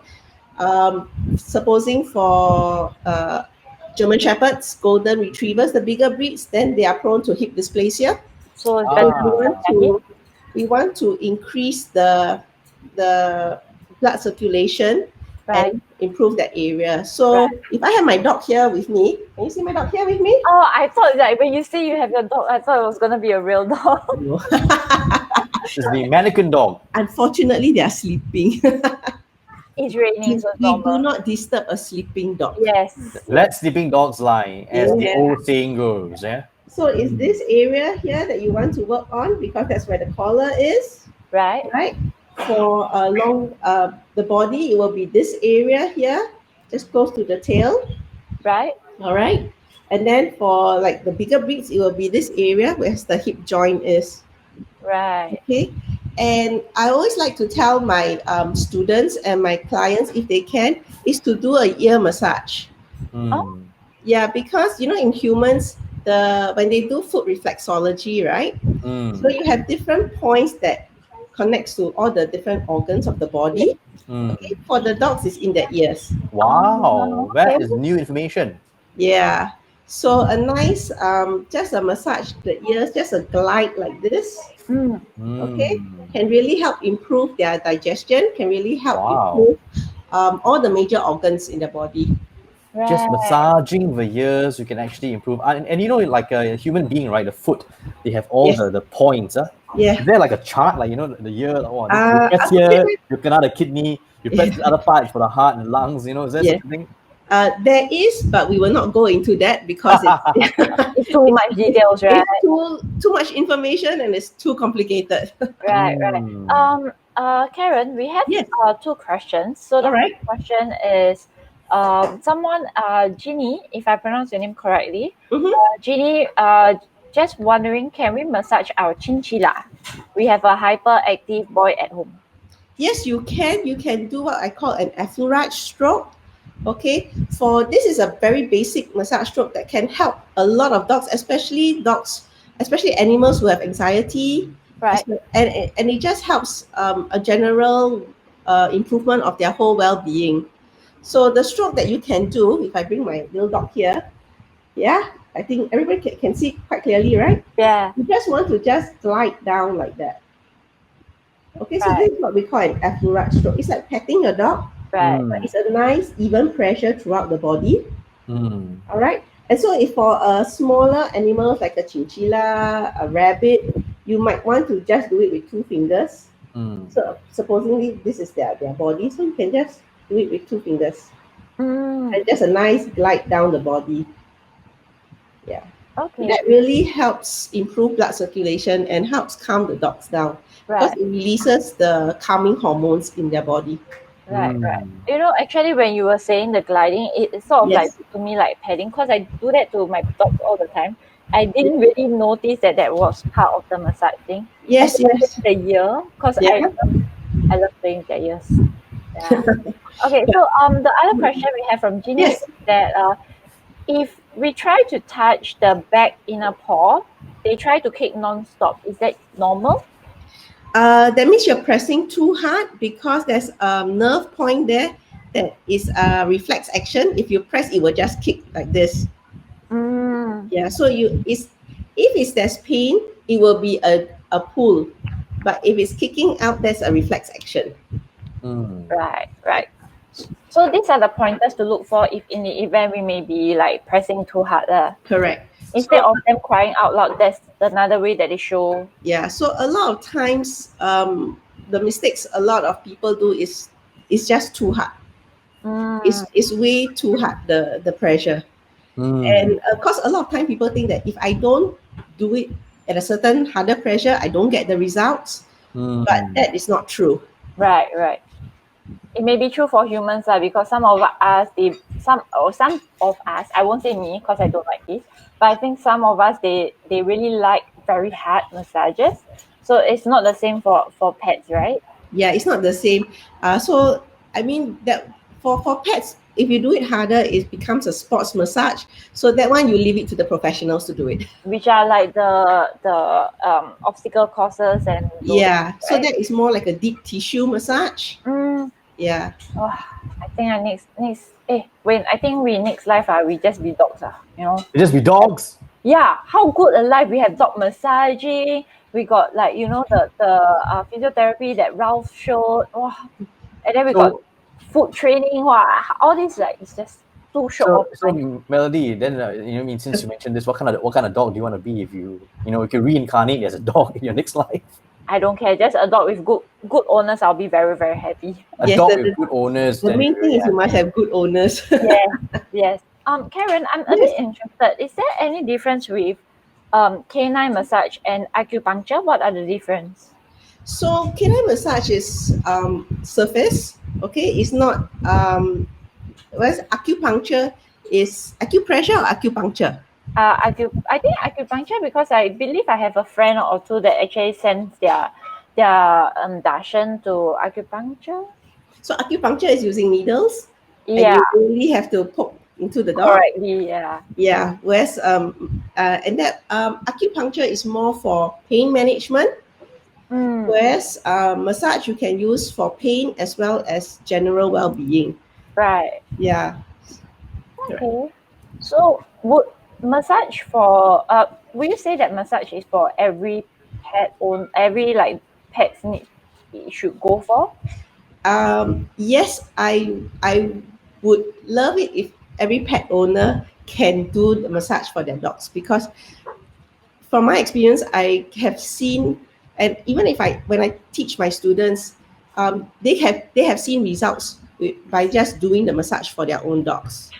Yeah. The dogs can walk better. You know, they're more flexible. Even if they have surgery, the recovery is faster and better. Yeah, so it's something that every pet owner can do for their dogs. Right. Yeah. You know, Karen, I just now we were talking. I think most of the things that we were talking about were very muscular issues like the head and neck, right? And what's a big word you used just now that I probably would trip over? The osteo something. What was that? Arthritis. Arthritis. Okay, no, but there was another one, but not arthritis or something. Osteo, blah blah blah. That huge medical term. I think That- probably Ralph used that term. I think it's osteoarthritis. Okay. Yeah. So, So- apart from these problems, you know, are Yeah. there any other problems that dogs or even cats may face that, you know, therapy with a massage might actually help to relieve it? You know, like for example, for me, I have tummy problems. I always have like this tummy ache, digestive problems, and I find that going for massage and the person going around my tummy like that, Yes. actually relieves all the tension there and helps things to just flow a little bit better. What about dogs? Are there some specific issues that they face that maybe you can name a few that how you handle them? Oh, so many. The top three. The top three. The top three is the number one is arthritis. Mm. Okay, that's a big one, because dogs are having difficulty walking, limping, and it really is very stressful for the owners to see their dogs Right. limping around and in pain. And then you can have health issues like gastro problems, like yourself, tummy issues. Some dogs are always feeling bloated. You know, then of course we'll do the massage at the tummy area as well. So as offhand, there's like so many things that but it basically is like it can work for any kind of health issues that Right. the dog might be having. Here's the question I have, right? Are there any issues that maybe will surprise our viewers? Like, oh, I didn't know you can use massage to actually solve that problem. Is there anything that might be lesser known or surprises that I didn't know that I can actually do massage to solve this particular problem in my dog? Please share. Massage can help build confidence in your dog. Yeah, because a lot of times when dogs are not confident of themselves, it's because they carry tension in their body. Right. So when you loosen up the tension and you loosen up, the you loosen up the tension, they become more confident. Right. That's very interesting. We Yeah. have a question from one of our own volunteers actually. She asked if my dog has a tumor or lump, is Yes. massage still advisable? We do the massage for the other parts of the body, but we don't massage on the lump itself because we still want the dog to have a good blood circulation throughout. Right. Yeah, it's just that we avoid that lump area. Right. Yeah. I think the best way to find out whether is it still possible is to actually consult you first before they were to Yes, take any that's other right. steps, right? Correct. Yeah. I think because your what canine massage is very niche. It's something that's very new. A lot of people are not aware of this still. Yes. Yeah. I think a lot of times people think that only when the dog has a problem, Then they massage. then we do the massage. Yeah, but actually, what I try to encourage pet owners is we try to prevent the problem from happening. Yeah, so then you will spend less and everything on treating the problem. Right. Yeah. Basically, like these are the steps that we ourselves, like humans, we should be practicing exercising and whatnot. Yes. And, Yes. like if not, by the time we grow old, our bones are stiffened, and Correct. Yeah, so it's the same way with dogs, right? That's right. So you want to start exactly whatever age they are at this point in time. It's not too late, neither is it too early. That's really, really interesting. And one thing I was curious about, Karen, in doing all this dog therapy and dog massage. Yes. Do you also work with like other medical caregivers in dogs? For example, vets. Do they sometimes say, okay, I prescribe this particular massage. For example, for me, I have all sorts of back and neck issues. So I'll see a doctor first, and doctor might say that, hey, you know what, I'm going to send you for physio, right? Yeah. And then tell the physiotherapist, do ABC. But I've also gone directly to a private physio without seeing a doctor, and the physiotherapist will make me, do this, do that, lift my leg, see whether I can do this and that before they prescribe. Okay, you know what? I think your problem is here. Please do ABC, and I'm gonna give you this 1, 2, 3 massage or whatever to loosen up. So how does it work for you? In making these kind of diagnosis and prescription? So there are some vets who do will say that, hey, if certain thing doesn't work or you want to improve certain things, why don't you try other holistic means of helping your dog? So then there are vets who will prescribe let's go for dog massage. And I work closely with hydrotherapists as well. Yeah. So when the dogs go for a swim, it just ties in nicely together as a whole holistic way of really helping your dogs improve their mobility and their health. Right. Yeah. Okay, so if anyone have any questions, please feel free to comment down. We have about another 5 minutes with Karen. So Karen, just one last thing I'm just really curious about. Yes. So you mentioned that you also do webinar sessions, right? Yes. Maybe you can share with us like what time and how much does it cost, and how often should they be checking you out so that they will do the massage at home as well. Okay. So if you follow my Facebook page, Pause for Life, we will post out when we will do webinars. So our webinars are free. Okay. Awesome. It's 1.5 hours. So our coming massage webinar will be on 9th of July at 8 p.m. It's a Thursday evening. It's about 1.5 hours, including question and answer. So that's where you get to ask me questions. And as well as I will show you 3 very simple yet very effective massage strokes that you can do with your dog immediately to see the results and to see the improvements in your dog's health. I think that also doesn't stop other people that if say for example a cat owner, or earlier on I think we had a chinchilla. I think they also ask you for advisors and everything, right? Yes. So anybody can post the questions, and I'll be there to answer them because we do the webinar live. Yeah, that's the one amazing thing about doing live, right? I think Wayne, this is something that we realized doing throughout the entire season, is that whenever we do live, at least there's interaction. We are able to answer on the spot. We are able to get Karen to actually explain things. This is really one of the most adaptable ways that we can work during this COVID-19. Yes, absolutely. Yeah. I agree. It's one of the benefits, and we're so lucky that we live in a time in the 21st century where we have this technology, video conferencing technology, whereby not only can we speak, with our guests, but people at home can interact in this now. I think our wonderful team on for live stream, Cepheus, and a team with this, they had this. I've never seen that before on a Facebook Live. A poll suddenly pop up, Yes. I have never seen that before. I was like, wow, I didn't know a poll can appear on Facebook. On Facebook Live, you can click it and it can go down. That's so amazing. I mean, that's really, really cool. And of course, if you guys want to find out more about canine massage, please join Karen Yes. at her free webinar on 9th July, right? 9th Yes. July. Actually, I have I have a little quote here. If they can just screenshot. Oh, try it. I You think need the to move code. the Move it back a bit. It's a bit too near. Okay. It's a bit too near.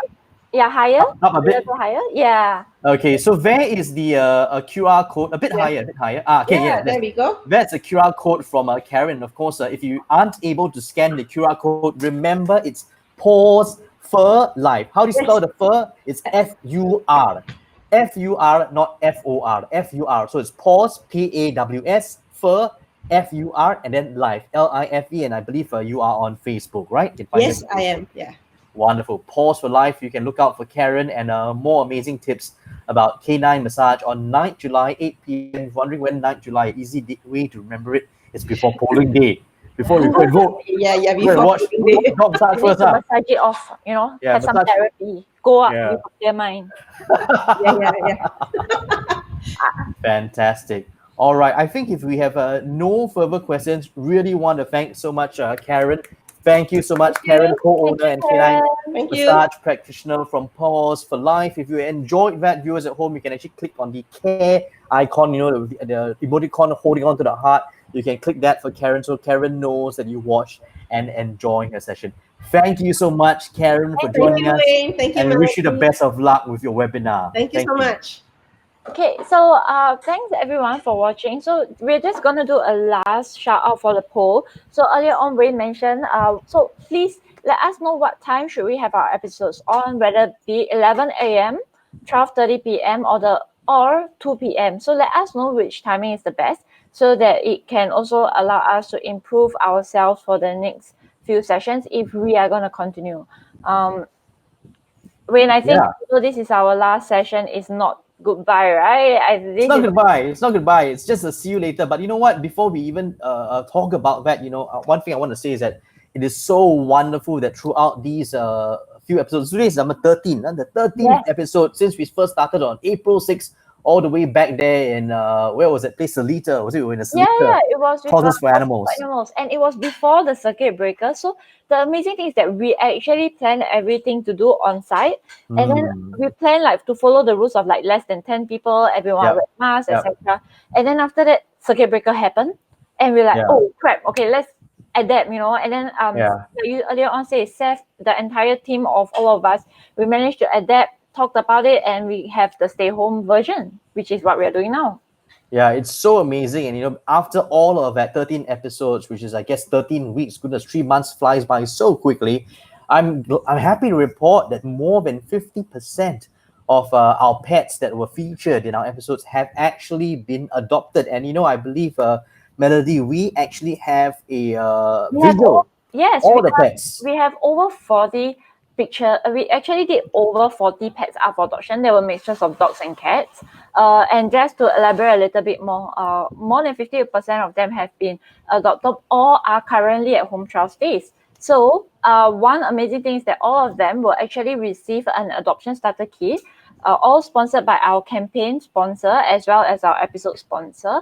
A big shout out to pet lovers who have sponsored for their adoption starter kit, the Pets Couture who have been donating 20%, and all our other episode sponsors that have been either donating a percentage of their sales proceeds or have actually sponsored a leash, a collar, or accessory into the adoption starter kit for those that have been adopted on our episodes. The remaining of them are still going through the filtering of screening for the potential adopters, as well as to actually maybe shout out a little bit more. So if anyone is still interested to look out for a pet that has been up for adoption via our episodes, all the videos are still watchable via Hope for Animals Facebook. Just go under the videos tab and you'll be able to see a playlist of the adoption Project Adopt Life, where you'll be able to see all our episodes. I think our episodes, we have adoptions, we have educational things, we even have personalities that came on board. So I think it is a very fun playlist to actually watch throughout. It's very educational and insightful. Yes, wonderful. And today was just a fantastic episode. It's a great way to wrap up this whole series. You had so many wonderful insights from Z, Karen, as well as Ralph. Yes. We talked about canine massage. We talked about how to handle food aggression in dogs. And we also talked about how you can actually do fitness conditioning for dogs, as well as handle the times whereby they might choke on some food or some item that they swallow. Really, really comprehensive episode. Great way to end. And of course, as the saying goes, or as Melodee just mentioned, this is not goodbye. This is just a see you later.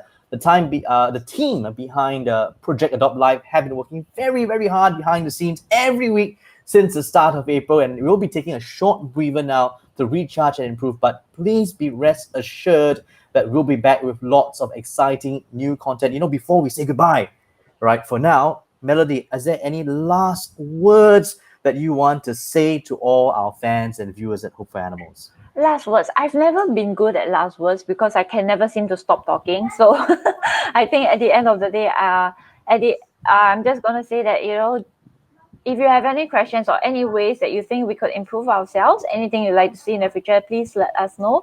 We will continue trying to provide for the community, to bring the community closer. And at the end of the day, just be a very supportive community. Thank you so much. Thank you so much, of course, to Melodee from Hope for Animals. She's one of the founders of Hope for Animals that brought all of these wonderful online initiatives together. We want to thank her. Thank you so much, Melodee. Thank you. I just Thank you, Wayne. personal clap. All right, to you. And of course, remember, everyone at home, in the meantime, adopt, don't shop.